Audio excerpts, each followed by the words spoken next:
Hello, everyone, and welcome to SoTalk. My name is Sophie Furu, and I come from SoCentral, who hosts these SoTalks on different sustainability topics. And SoCentral is a small company who works on big, complex challenges, and we have more than 9 years of experience on new ways on collaborating to reach the sustainability goals. And we believe that we can only create sustainable shifts for our people and our planet in collaboration. And the 1717 model is one of the ways to do this. This series is on the 1717 model, and you just saw a small clip for those of you who haven't attended the past SoTalks this fall. And today we will look at some concrete results from using the 1717 infrastructure in Oslo and in Trondheim. You will start today hearing from Torstein Langeland, who is the network leader of Pådriv Trondheim, which was established in 2020. And Torstein will show how Pådriv Trondheim, with partners, have used hyper-local networks and agile, action-oriented approach to create a better place to live, work, study, and build in Trondheim's Elgeseter district. And we'll also hear from Jesper Vik from All Aboard, who is a master's student in architecture at NTNU and member of 1717 Pådriv in Trondheim.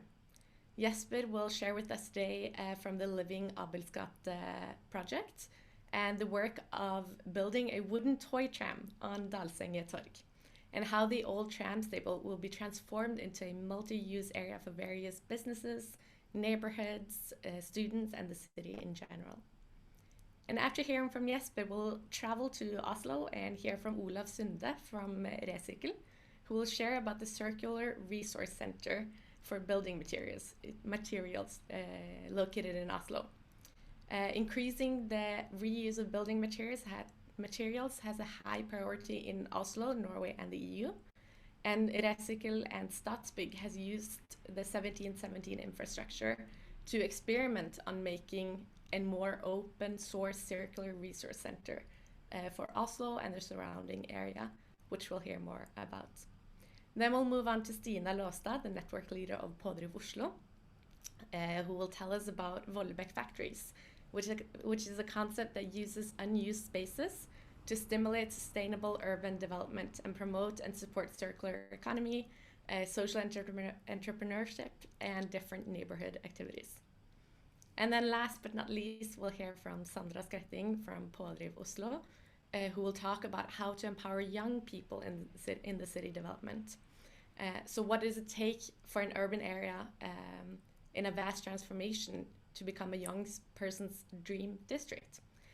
10 people have helped Sandra discover the answers, and we'll hear what they have concluded so far, and how we have worked to make 17 different entities collaborate on this project. So we'll jump right into it, and I'll give the screen to you, Torstein. So I'm Torstein Langeland. I'm heading up Pådriv in Trondheim as part of a world-class team with high levels of diversity. I want to tell you about this very concrete thing that we did this summer and autumn. But let me tell you first about Elgeseter. Elgeseter is a really exciting up-and-coming area in Trondheim. It is the home of Norway's largest university, which is about to get significantly bigger. You have the hospital, huge regional hospital, and you have a growing business presence, and you have quite a few people living there.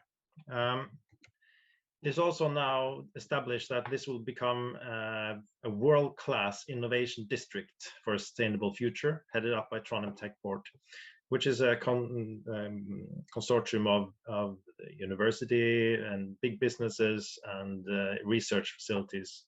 Because Trondheim is home to one of Europe's largest research facilities or institutions, SINTEF, private research institutions. And so there'll be a huge building projects that is already started to create a new campus. More than 10,000 new students will come to the area, and also other companies are building, and it's an area undergoing huge development. At the same time, it's an area where people live but don't use the area. You have a lot of apartments, you have a lot of business areas, you have some rundown houses along the Elgeseter street. And Elgeseter street is here, as you can see, it's quite a wide street, considered a big barrier in this area. And so there are some issues to take care of here, and it's an area that really needs a collaborative infrastructure, as Pådriv represents. So we started this area and started building the network like in 2020, and are now in the establishment phase. And this project I'm telling you about is kind of our test to see how we can use the infrastructure in Trondheim. Our strategy says we're going to increase the speed and the quality of a sustainable city development in Trondheim and the world, which means that we are focusing on this city. We have 2 more districts we are working on, which is Nyhavna and Sluppen. But we're also very focused on that we're going to share what we learn. That's why the world is here. So the Abels Street Party, we can translate it to English, Levende Abelsgate.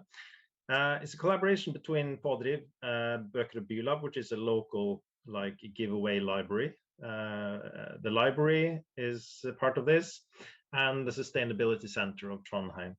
And we applied for funding from Trondheim Kommune to create this event.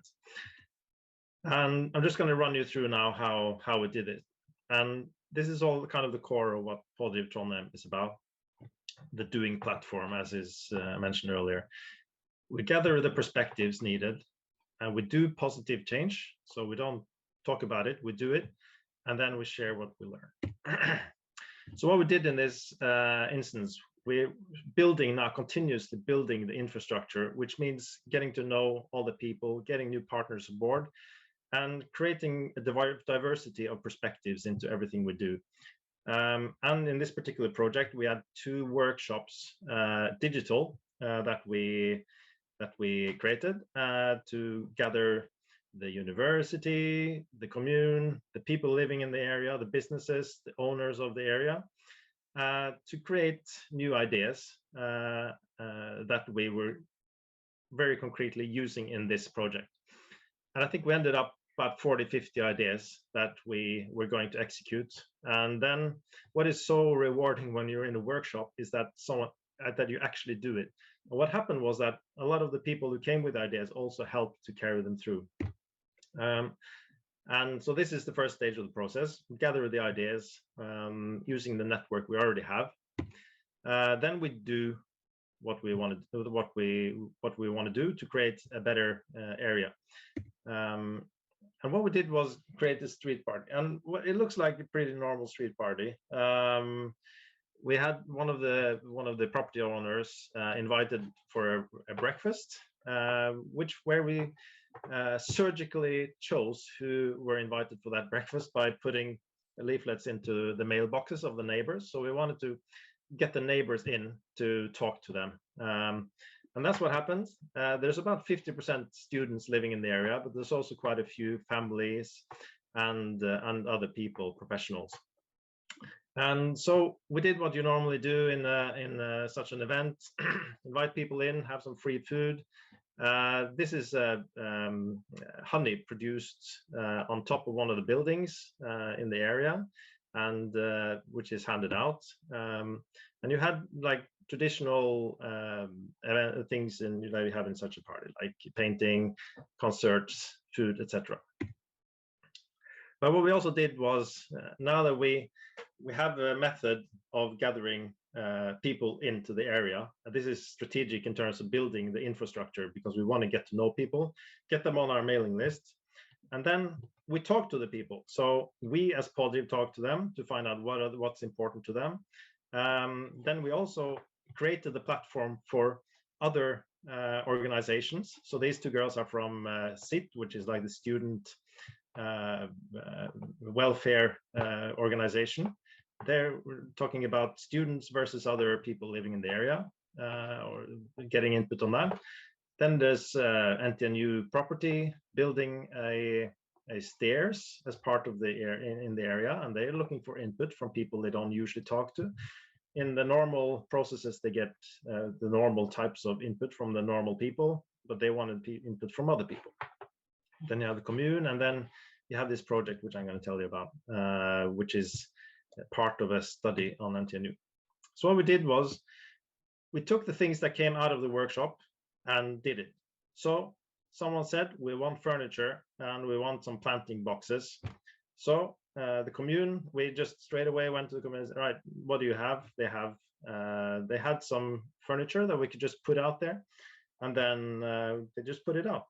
And then the neighbors started planting in the planting boxes because they wanted this. And then there's like a dugnad that took place, initiated by the neighbors, which is a small element. It was very special because this was the first kind of neighbor-initiated activity. And the feedback was, and what we did was, you can see on the here, we had like, we didn't know where to put them, so we just put them out, and then we put some QR codes so that people could give feedback. And this is kind of low-level testing, that you just put a QR code, we get feedback, and then we can make changes. And then some of the feedback we got, positive and negative, and then someone said, just turn them towards the sun. And then, yeah, we just went to turn them against the sun, and then people were more and more happy about it. Another example of something that came out of that workshop was an idea from a private person to create a art and toy, like a paradise.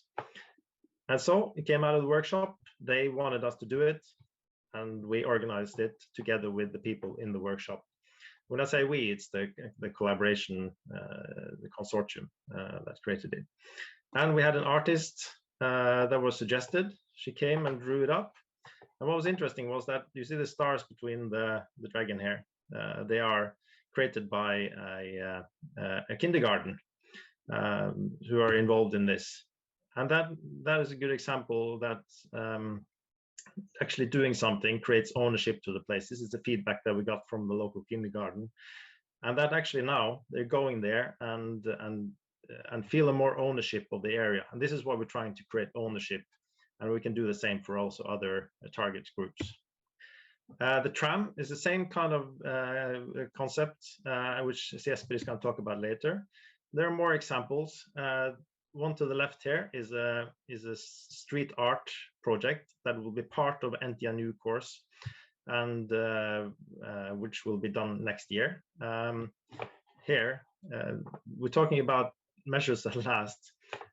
Simple things like the grass was not being cut. So now it's become part of the maintenance plan for the municipality, so the lawns will be cut. And then there was a small part of a fence that was being a barrier for the street to become a better access to the river. And in dialogue with the church, we got it removed, and it became a better area. This is something people wanted to do for a long time already.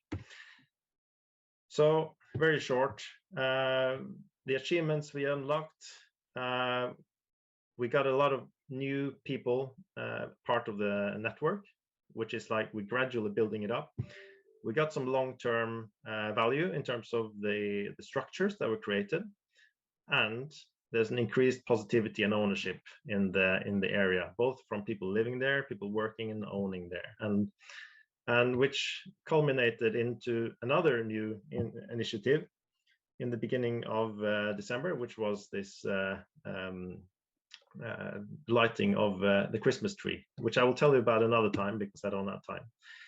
And then in the end, we're now in the process of sharing what we learn, creating reports as you would do, We also had some research done, and what Jesper is doing is part of this research. The PhD candidates looking at what we do, and of course what I'm doing here is public talking, public speaking, and we do a lot of that as well, is the plan. So yeah, it's just the beginning. Thank you, guys. Thank you so much, Torstein. And with no further ado, I think we will jump straight into next speaker with Jesper. So are you ready to get all aboard, Jesper? So now you should see me and a couple of other students during Elgeseter. And we're building this tram, which is my main contribution to this project. Just a little bit about myself. I'm currently writing a thesis for a bachelor's degree in architecture at NTNU. And I'm also a carpenter.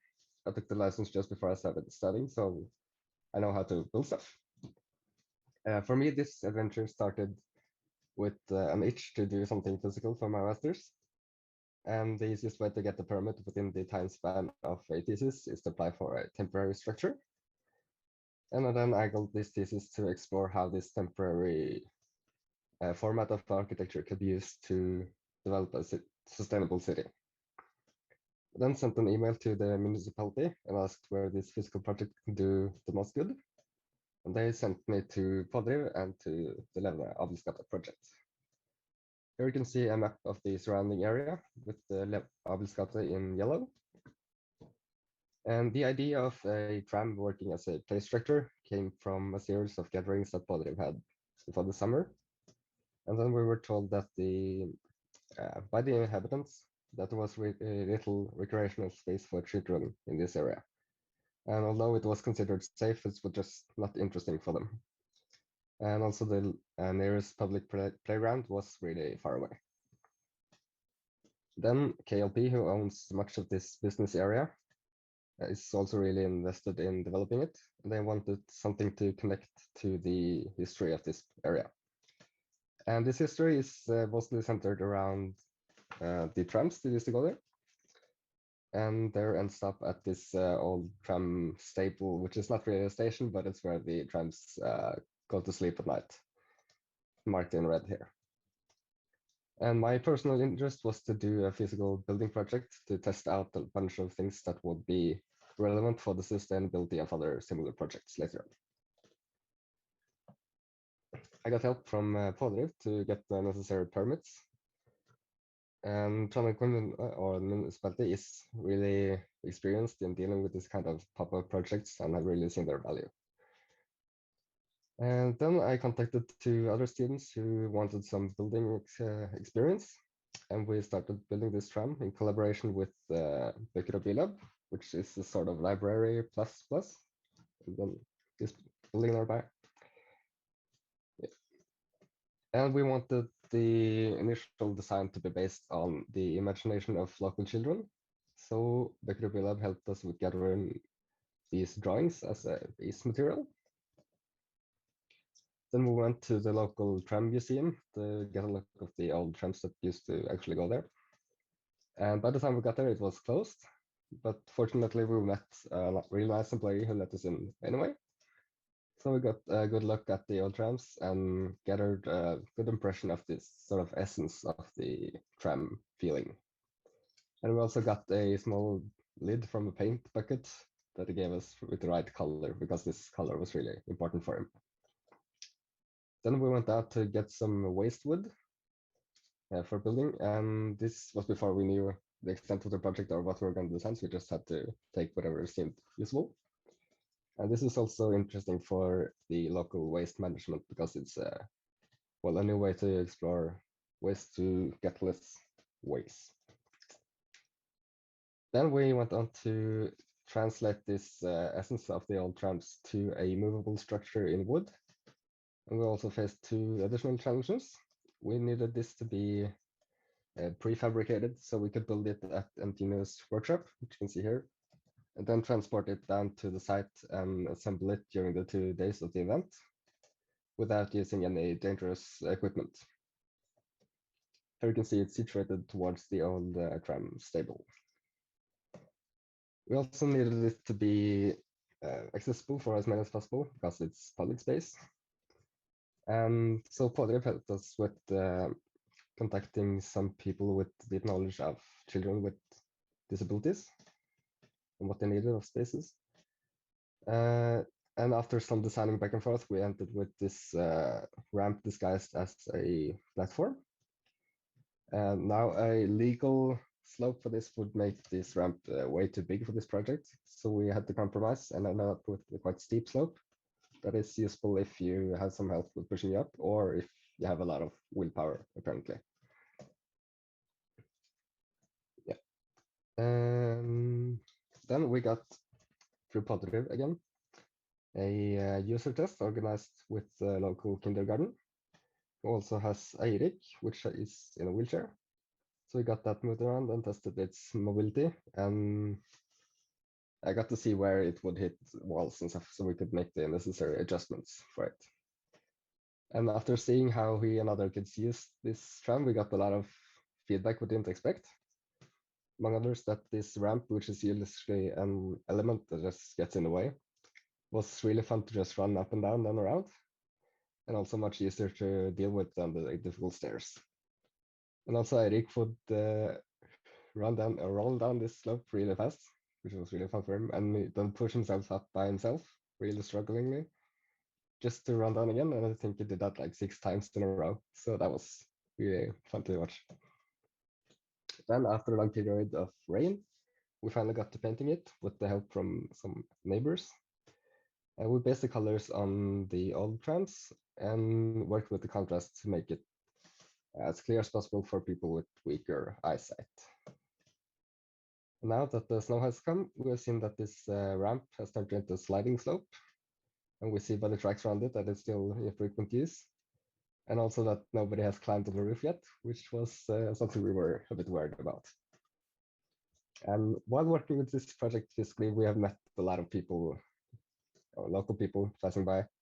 We gotten a lot of nice feedback from them, from all ages and all the backgrounds. And also met a really old architecture professor who just like really old with white hair and everything, drove there to just sit in his car and clap enthusiastically. So that was really good. And to see that reaction both in kids with disabilities and in this old man was really inspiring for me. And all these findings are things that wouldn't have come forward if the project had stayed on paper. And it would never have been possible to realize it without the help from Pådriv and the countless people we have collaborated with through them. So I would like to finish with a big thanks to all of them. Thank you, Jesper. And you mentioned in your presentation that how do we use waste in order to get less waste? So to answer that question, I would like to invite Olav Sunde up to the screen to talk about the Circular Resource Center in Oslo. Okay, so Circular Resource Center, which is a warehousing option for reuse of building materials in Oslo. Let's see here. Does the slide change? No, there we go. Yes, so my name is Olav. I work in a company called Recircle. We are a small company focused solely on reuse of building materials. And I'll just give you a brief background about us to kind of explain the kind of canvas for what we work with and the initiative about creating this circular central for warehousing. So Recircle is based in Oslo. We are a small company doing consultancy within reuse of building materials. We have also and do also offer warehousing services to various projects, mostly the projects we are involved in. And then we also do development of different systems and technical digital tools and so on to support reuse of building materials. And as it is, reuse of building materials is no straightforward kind of activity. There is a lot of laws, regulations, and so on concerning reuse of materials. So this is a couple of pictures from some of our operations. And the thing about building materials and buildings, so speak is that they are physical and they need space. And it's difficult to achieve reuse without actually allowing to store or handle physical materials. As you see in the top picture here, we are also a company who has, which is located in Vollebekk Fabrikker. That's the building in the top here, where they are dismantling a warehouse building. So this is kind of our background for contacting Pådriv or having contact with Pådriv. So, but this is an issue that we have explored in several projects. We are trying to actually make reuse happen. It's very seldom that you can take out a building component from one project and transport directly to another project.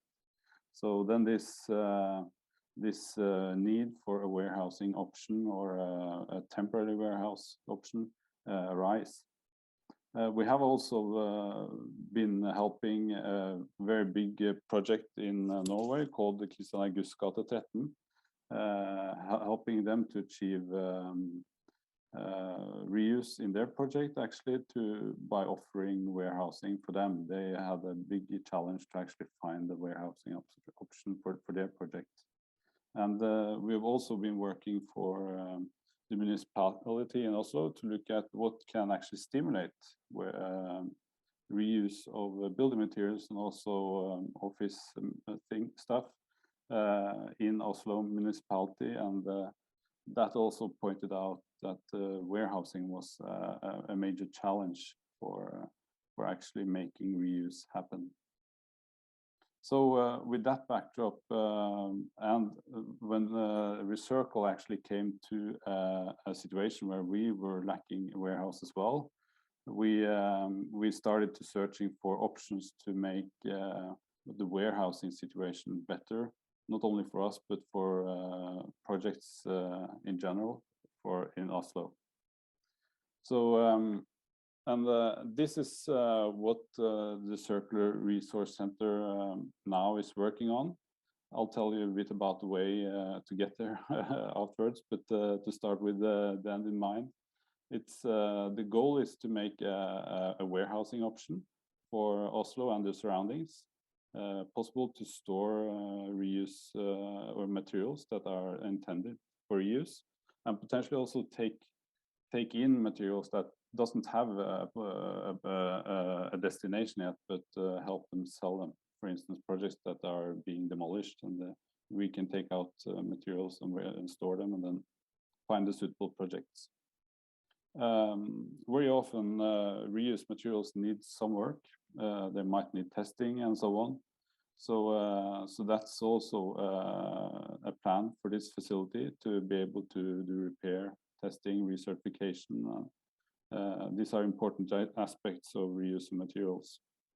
And then again, and then thirdly, it's an important aspect that is an open source to be able to actually build knowledge about the reuse and how to actually improve the reuse. This is in the very beginning, reuse, especially in the industrial scale. It's in the very beginning. It's of course an old habit. Reuse is something we've done for ages, but in the professional building industry, it's fairly new again, you might say. So it needs to be rediscovered, and there's a lot of knowledge that needs to be shared and built to make this more efficient and build it into an industrial scale. So that's the goal for the Circular Resource Center. But then going a bit back again, Recircle was in a situation where we, with our lease contract for the premises we had was running out, and we were looking for new premises, and we were aware that this was not only a need for us, but it was a need for the reuse, if you might say, reuse industry of building materials in Oslo in general. So we reached out to see if there was any available buildings or plots and so on to where we could actually locate such a warehouse or a facility. And then Pådriv reached out, and also Statsbygg reached out And we found this plot, which is owned by the municipality in central Oslo. It's located in Økern, which is one of the kind of most areas under change in Oslo at this point. There's a lot of transformation going on there. So it's a perfect plot. So where do we get from that point, having a plot to building a warehouse? Well, it happened that Statsbygg they have a big building tent, about 4,500 square meters, which they were willing to donate to such a project. And then Pådriv also signed up, or we started collaborating, and they could facilitate such a project. There is no kind of secret that try to do such a project alone for a circle would pretty much break our back. we would not be able to do this alone. So we were depending on actually making a big collaboration, and here Pådriv have facilitated and taking a leading role of actually bringing aboard new partners for this project. From this, it started with these 3 companies cooperating. Statsbygg wanted to donate the tent. We are a private company, not so suitable to take to receive this tent. So Pådriv established a new company, a non-profit company, which allowed Statsbygg to donate the tent to this company. And then Recircle is going to be the company who are operating the warehouse operation within that tent. Currently, this is a big project, and also just raising a tent for, even though it's actually going to be temporary, it's planned for like 3 or 4 years. And then it needs to go down again because the plot is going to be used for something else. But even though it's temporary, we need actually the full building permits as if it had been a permanent building. So it's quite a considerable process just to get the physical infrastructure in place here. And here we are completely depending on the cooperation and we have in this partnership. So both Statsbygg and Pådriv and Recircle are cooperating to get this in place. And currently the building permit is being processed in the municipality. And there is a lot of other factors that needs to come in place to actually get this flying. We need partners to finance this project. So, and that's been an important collaboration between Pådriv and Recircle to try to meet building owners, big companies, to get them to sponsor this infrastructure. And then it's also about building knowledge and making a knowledge network or a knowledge arena where Pådriv is in the front seat and engaging important players, also kind of interest organizations for sustainable buildings in Norway to make this network happen and actually gather the important different companies in the industry in Norway. So so this was we have in Norway a reuse chain called Fretex that's mostly for clothing and furniture, and this was kind of this project was called the new Fretex for building products. We really hope that is going to happen. It's a big collaboration project. We hope to see this tent up in the spring next year and start operation during 2022 sometime. So there is a lot of pieces still to get in place. So the collaboration will continue for quite a while going forward. So I think that's it for me. Thank you, Olav. It's exciting to hear about the project. And just now we had a little sneak peek of Vollebekk factories in Olav's presentation. So I know I'm excited to hear more about it, and I'll give the screen to you, Stina, to tell us. Thank you very much, Sophia. So my name is Stina, and I'm part of the team that develops the 1717 infrastructure in Oslo, together with Sandra, that's going to talk after me, and a few others. We've been working on this since 2017. And one of the first projects that we started out with was Vollebekk factory, which I'm going to tell you a little bit more about. But I want to start by showing you a short movie from the factory, because we can't go there today, but you can get a little impression of what it's all about.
Here you got a quick preview of what's happening at Vollebekk. Like I was saying, this project started out actually in 2017, but it opened in 2018. And the aim of Vollebekk factory is to use temporary space to boost circular economy, combining startups and community activities at Vollebekk. So let me just first show you this place. Vollebekk is an area in Oslo that used to be farmland with quite rich soil back in the days. But the last maybe 50 years, it has mainly been an industrial area with a lot of factories, car dealers, and so on. But in 2018, some real estate developers had bought land and are starting to transform this area into a housing area. And together they will build about 1,250 new apartments. So this area is going to change rapidly from an area where not that many people live to a good place to live for the people that move in, and also for future generations. And when we started this project and Googled Vollebekk, on the top right here is the only result that we got was Vollebekk Station, which is the subway station at Vollebekk. And this is something that we wanted to do something about, both like maturing the area to get it on the map, but also to develop it into a good place to live and work.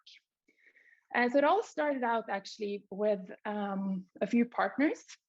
In the first phase, it was mainly the city district, Bydel Bjerke, and Pådriv that saw that there's an opportunity here to work in a different way. These real estate developers, Obos and Askelin Ram, were building new apartments, and they also had some empty buildings, an office building and the factory that Olav showed a photo of just earlier. And we saw that, can we use this space to activate this area in the process of building new houses, and how can that create value for the area in developing it? So the infrastructure, 1717 infrastructure Pådriv in Oslo, was an important part of getting this project up and running together with the city district. We saw an opportunity and made an ambition. Can we do something else here? Can we try to work in a different way with different partners? And we started trying to convince the real estate developers to get on board. And let's be honest, it wasn't a straightforward process, but after some convincing, we decided to try and let's go. And then, so the project started maybe at the end of 2017, and then we recruited a project leader, and the opening was actually in March 2018, so it went quite quickly. And what was the aim? It was to create an incubator for green and social development. And that's maybe what's special about this project, I think, because it's been both a space for developing and testing new ideas and solutions within the circular economy, a co-working space and a workshop for businesses that want to develop their solutions and grow. So Recircle, Olav and their company was one of the first companies that actually moved into the factory, along with a company that builds tiny houses, for example. And you also saw in the movie a company that grows mushrooms in containers. But there's a lot of different actors that work with reuse and the green and creating green workplaces. But at the same time, the mission of the factory is also to develop the area's identity and also to build the local community. So there's also, at this factory, there's also a cafe and a redesign shop. And it's been part of the aim to open up the factory so that the local community can also join in on the activities. And also kind of building and activating the people that's gonna live there in the future. So here you can see an example from 2019 of all the things that were going on. As you see here is from the big factory building, a lot of events was going on with a lot of different people coming in. Altogether, we had more than 10,000 visitors in 2019. So I think that's quite impressive to see how many people have been involved in using this space to things that they are interested in.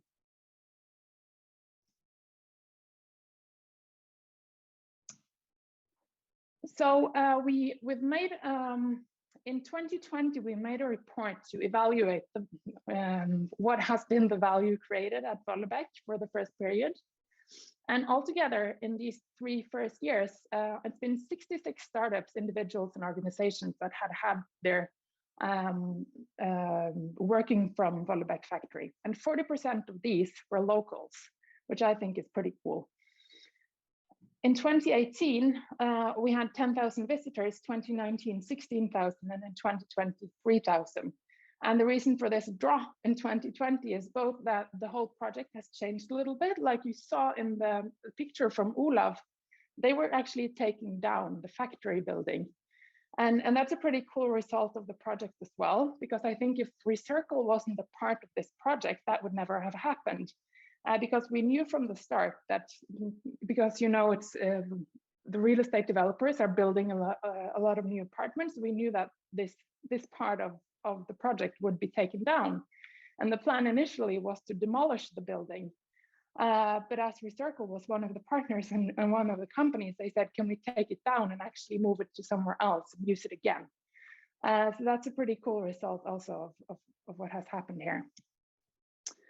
The environmental impact in total has been calculated to be 660 tons of recycled materials in these three years. And also, the factory has created more than 150 jobs and also 84 people in work training. So the project leaders at Vollebekk factories have been working actively to also create work training for people that stand outside of the workforce within the startup companies that have been a part of the factory.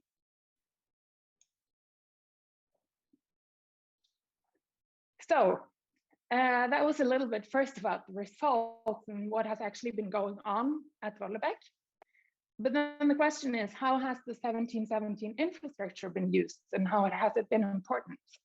And I think that in the first phase of the project, the infrastructure was really important in making it happen at all.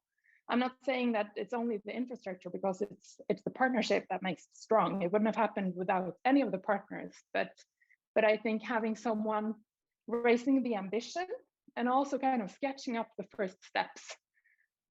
What should this be? How can we do it? Where do we start? What's the mandate? Which partner should be on board? What is the budget? How do we find a project leader? How do we kind of get the first tenants aboard? So we opened up our network and we tried to open up the process to involve a lot of different people. More people, I think, than would have been involved if it was just the city district and the real estate developers. And then we also had a lot of businesses and individuals from our network that were interested in joining in on the project. So I think that was really important in the first phase of the project. And then, since we've been running this project for several years, also that has changed, because when we started out, we thought it would last for 2 years. And then it's been so successful that we've kind of continued every year. It's like maybe one more year. And the real estate developers have also changed their plans in what order they build. So in order to keep the factory for a longer time. So over the years, I think that the most important kind of role of the infrastructure has been to be the neutral part in this partnership. And what I mean by that is that Pådriv represents the city goals, the development goals of Oslo. We don't represent one of the partners which have kind of strict frames for both their budget and what is their aims, but we represent the people and the city and what kind of change we want to see in our city. And that gives us the opportunity to kind of take a more free role and to look at this more holistically. And that also makes us able to translate between the different actors and trying to find new ways and kind of adjusting to what's happening, because it's been a lot of change along the way that has challenged all the partners a lot, and to find good solutions. So you see that here that one of the partners from Obos, the real estate developers, says that Pådriv has had a unifying role in the project. And I see also that this is important to have several partners. It would have been very different if it had only been the city district and the real estate developers. And last but not least, the role of the infrastructure is also to spread the experiences and learning and this model to other places, and try to kind of document on the way what's happening here, what are we learning, how can we use this. And one of the results is also that this model has been taken to Linderud, a place just 2 stops along the subway, further east in Oslo, building a new similar concept, Startblokka at Linderud. And then it's the city district, and it's a different real estate developer and the 1717 infrastructure that has come together and creating a new place, building on the experiences from Vollebekk. Thank you so much, Stina. And you mentioned that Vollebekk mission is to build an area's identity and the community. And another question is then, how do we empower the young people in those communities in the city development? And this is what Sandra Skretting will close off the presentations today with. So Sandra, the screen is yours. Thank you. Hi everyone, I'm Sandra and I work with the team in Oslo. First off, keep in mind that I do work in and through and with this infrastructure on a daily basis, securing connections and constantly facilitating for these partnerships. So I am biased in being convinced of the need for this infrastructure as the way to go. And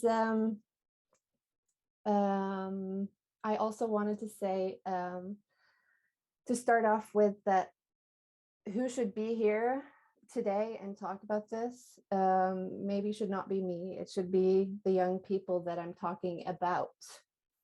They're at school and busy, so I'll do my best to portray this project. 2 years ago, this top right picture is a bunch of grown-ups meeting at a new part of Oslo that was being developed at a very high pace. They had ordered a report. What has happened in this area called Løren? What do we find? And one of the findings were, this is a great place for families with small children, but not so great for any other target groups living here, and especially youth. There's almost no social infrastructure in this area, and it had clearly growing pains. And we know that a stronger sense of community is part of giving people better health. And to be blunt, we are really bad at prioritizing the mental health of youth, and it is not getting better. This fall, health professionals from schools in Norway have reported a rise in suicides or suicide attempts. So this is not a nice to have sort of reason. It's a matter of life and death to prioritize youth. And they are youth now. 2 years in someone's life between 14 and 18,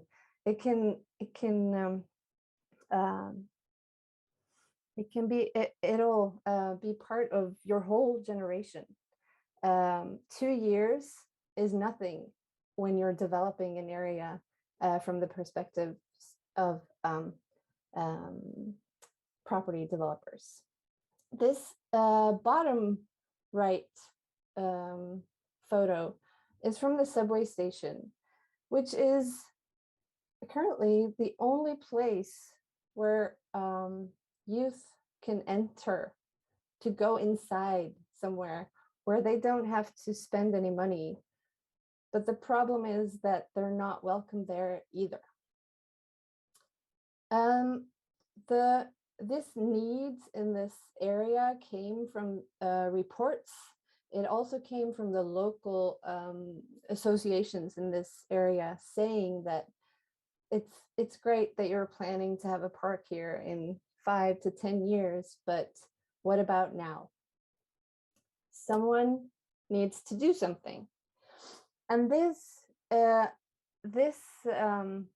statement is a statement that comes up a lot in our work and in general. It's easy to sort of point out a problem and then point at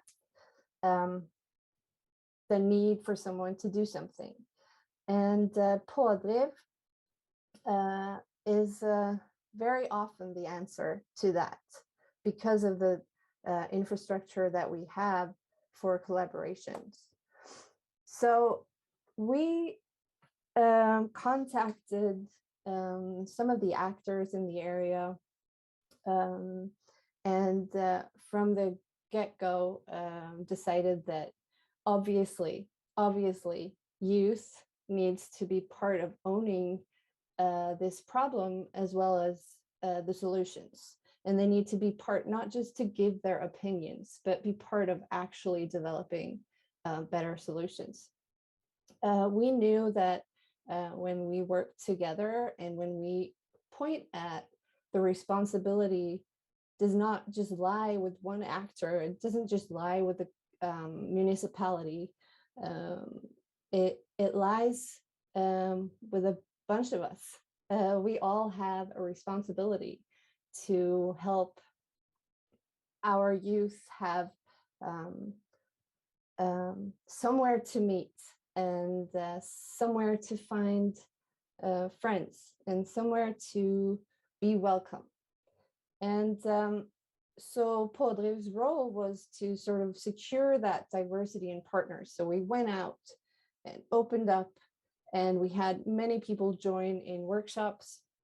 And then we recruited through that network a diverse team that wanted to work with this. And this is a preliminary project that was a big and diverse collaboration between the local municipality or city district. We had different private developers that helped not just fund the preliminary project, but also actively take part, and we challenged them. This is not a sponsorship. We don't need just your money. We need you to understand your responsibility in this. And they responded to that challenge. And we've also had nonprofits and local front runners be part of this.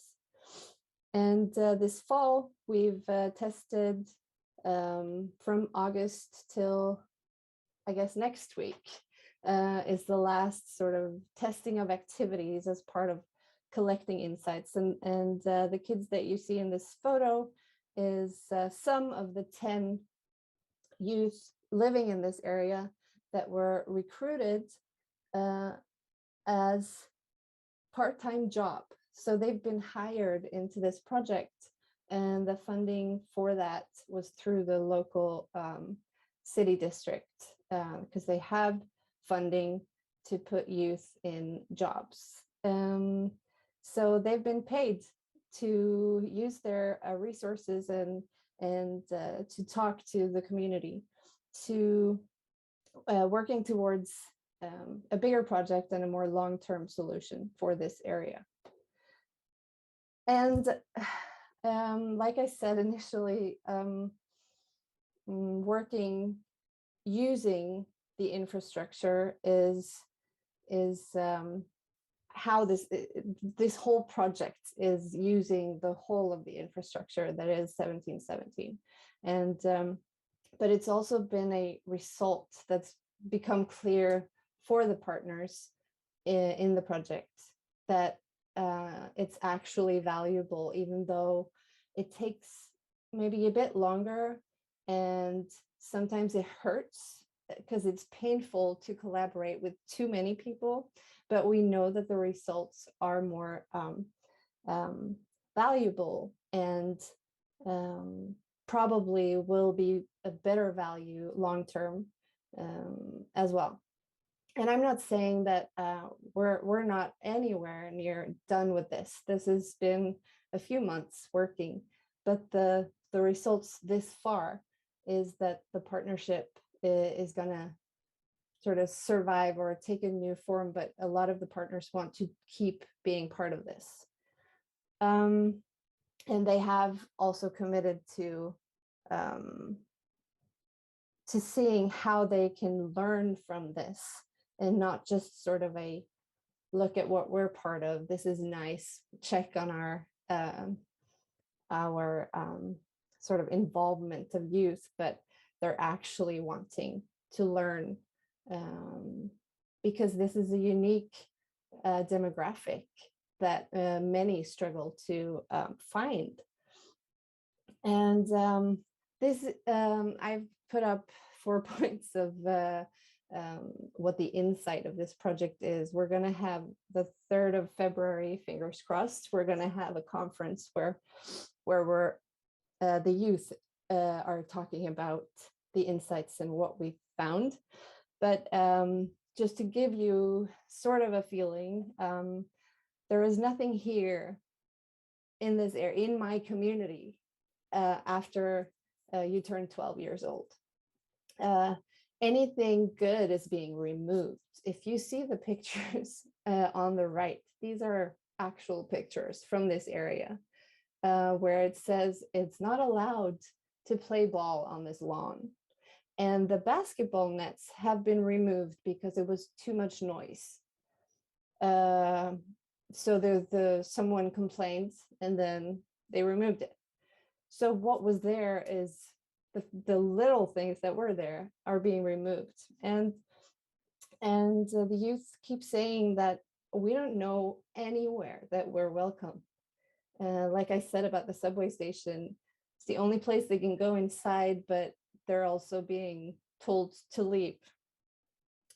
And they don't know where to go to meet their existing friends, but they were also talking about how do we meet new friends. And the staggering apathy that has set into youth the past 2 years, they're also very aware of this, that they're a hard group to get a hold of. They're a hard group to get to come outside and take part in anything. So it's been, we've met a lot of youth, but not enough, and not as many as we know actually live in this area. But we have done, we have gotten financially support from a foundation, Sparebankstiftelsen, 1.2 million kroner for our main project that is to take part in 2022. So we're already financed partly, still looking for the other half of that money, but it's the minimum budget that we needed to get started. So we're gonna hire someone to work with the youth next year and to have a more focused effort in this area. And we are working with, we need somewhere to meet, we need a place, we need a physical place, and we also need jobs. So those are sort of the two headlines, I would say. And the role of Pådriv, this would never have happened were it not for using an infrastructure as Pådriv in 1717.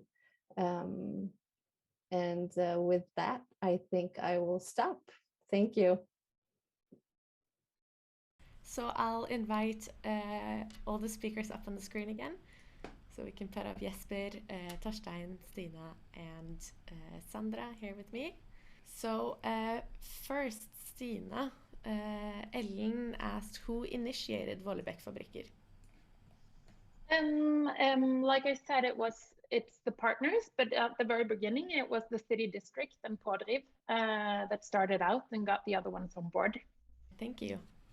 And Sandra, Mette asked for your presentation now. How did you manage to put together so many different entities?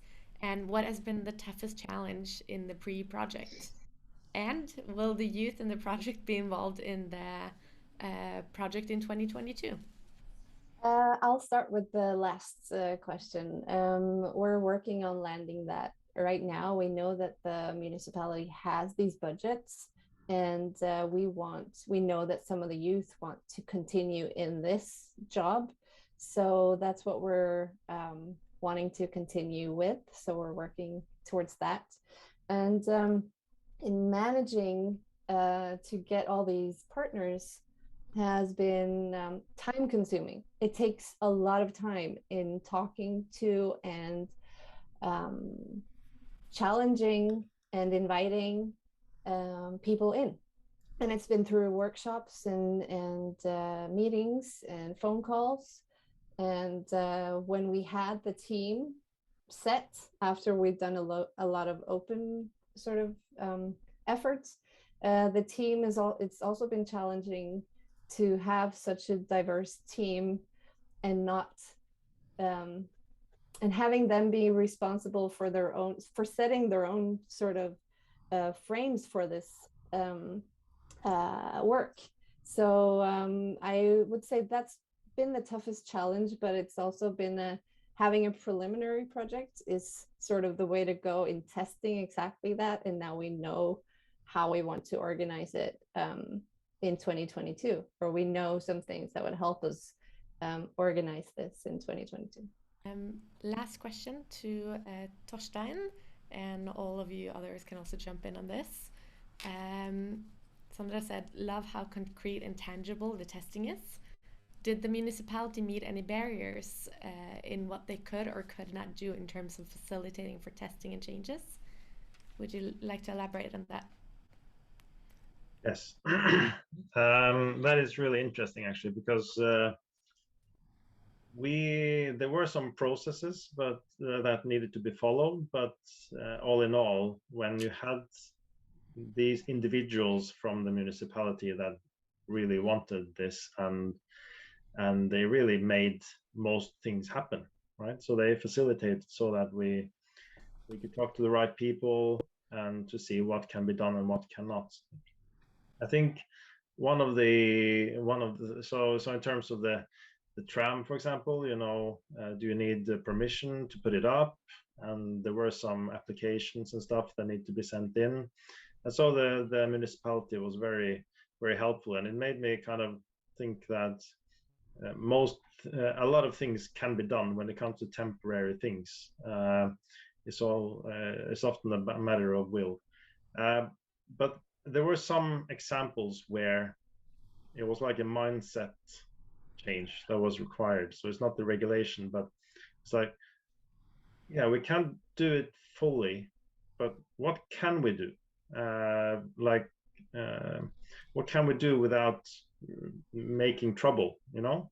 And what turns out is that area of trying out things is bigger than you would think initially. Thank you so much, Torstein. Can I just add to that, Sophia? Yes, please. I thought it was really interesting what you wrote in the chat and said now, Torstein, about it's often not about the rules, it's about the mindset, and it's definitely my experience as well from Pådriv Oslo and a lot of the projects that we do. That the importance of the infrastructure is both to kind of raise ambitions, and like Sandra was saying, someone needs to do something, and then you can use the infrastructure to gather people to do something together. But also to change the mindsets of these people that want to do something, and make them see opportunities and possibilities of how to actually do it. And I think that the value is also the more projects like the projects that we have been talking about today that we can show real examples of how we have managed to organize and work in a different way, the easier it is also to convince more people that it's possible. And I think that's also one of the main results from the Vollebekk factory, that the different partners have said themselves as well, both the municipality and the real estate developers, that this has been really valuable for our own organization's development and has created a shift. Sandra, did you have anything to add? No. It's just real quick. Is like, what can you do now with what we have? And so what can we do without changing anything? And I think that is one of the philosophy that we use, which is can be very helpful a lot of the time, because we always think about what is the problem, what is going to stop us from doing this, and then let's see what can we actually do. So yeah, that's a mindset change. And I think we work between sort of obviously working in new ways and with using 1717 as sort of groundbreaking new ways of working, can also take part in losing the word, påvirke, the sort of bigger sort of laws and how the municipality can change. But what you're talking about is sort of a way to get there as well, in showing that space of opportunity to actually test things, and the shift in mindset from the municipality's side in sort of saying that, stop saying it can't be done, but looking at it's interesting, and it's something I recognize. And today we have been showing those examples, and we are out of time, so we'll end it at that with what can we do now. And for all of you participating today, we will send out the recording if you want to rewatch it again and again.